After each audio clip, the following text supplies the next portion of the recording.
അവിഹിതം. Written by Ambareesh and Senna hedge, directed by Senna hedge. സത്യം പറഞ്ഞു കഴിഞ്ഞാൽ ഒരു സൂപ്പർ കിടിലൻ സിനിമ, അത്ര പറയാനുള്ളൂ. ആകെ ഈ സിനിമ 1.25 മണിക്കൂറോളം ഇല്ല. കറക്റ്റായിട്ട് പറഞ്ഞു കഴിഞ്ഞാൽ 1 മിനിറ്റ് പോലും അല്ലെങ്കിൽ 1 സെക്കൻഡ് പോലും നമുക്ക് ലാഗ് അടിക്കില്ല. ആവശ്യമില്ലാത്തൊരു ഡയലോഗില്ല. അടിപൊളി. സെന്ന ഹെഡ്ജിൻ്റെ ഒരു സൂപ്പർ തിരിച്ചറിവ് എന്ന് വേണം തന്നെ പറയാൻ. കാരണം ഡയറക്ഷനാണെങ്കിലും കാസ്റ്റിംഗ് ആണെങ്കിലും എല്ലാം പക്കയാണ്.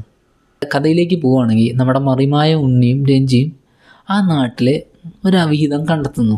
പിന്നെ ഇവർ ഈ അവിഹിതമായിട്ട് ബന്ധപ്പെട്ട ആളുകളെ, അവരുടെ ബന്ധുക്കളെ പതിയെ അറിയിക്കാൻ തുടങ്ങുന്നു.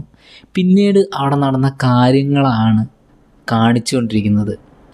BGMൻ്റെ കാര്യം പറയുവാണെങ്കിൽ ശ്രീരാഗാണ്. ചുരുളിയൊക്കെ ചെയ്ത സെയിം ആളാണ് ചെയ്തിട്ടുള്ളത്. തുടക്കം തൊട്ട് അവസാനം വരെ ആ മ്യൂസിക് കറക്റ്റ് ആ സിറ്റുവേഷൻ്റെ ഇൻറ്റൻസിറ്റി കീപ്പ് ചെയ്ത് പോകുന്നുണ്ട്. ഒരു മൊമെൻറ്റ് പോലും നമ്മളെ ബാക്കിലോട്ട് നിൽക്കുന്നില്ല. ഈവൻ പൈപ്പിലെ വെള്ളം താഴെ വീഴുന്നത് പോലും BGM ആക്കിയിട്ട് മാറ്റുന്നുണ്ട്. അതൊക്കെ സൂപ്പറായിട്ട് അടിപൊളി. ഈ സിനിമയുടെ ഏറ്റവും വലിയ പ്രത്യേകതയായിട്ട് തോന്നിയതെന്ന് പറഞ്ഞാൽ മെയ്ഡ് ഇൻ കാഞ്ഞങ്ങാട് ആയതുകൊണ്ട് തന്നെ അഭിനയത്തിൻ്റെ കാര്യത്തിൽ ഒരാൾ പോലും ബാക്കിലോട്ടില്ല. എല്ലാവരും എന്ന് പറഞ്ഞാൽ എല്ലാവരും. ഇതൊരു പക്കാ ലോ ബഡ്ജറ്റ് സിനിമയാണ്, അങ്ങനെ തന്നെ പറയാണ്.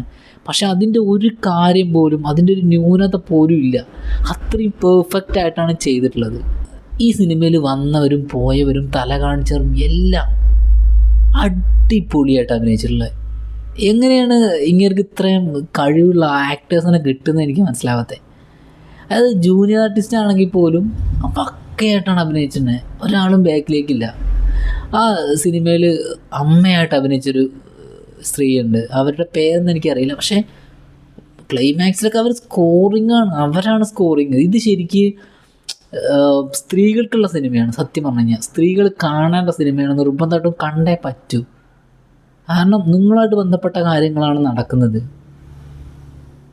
തുടക്കം തൊട്ടേ സ്കോർ ചെയ്യുന്നത് ആണാണെങ്കിൽ പിന്നീട് കളി അങ്ങോട്ട് മാറും.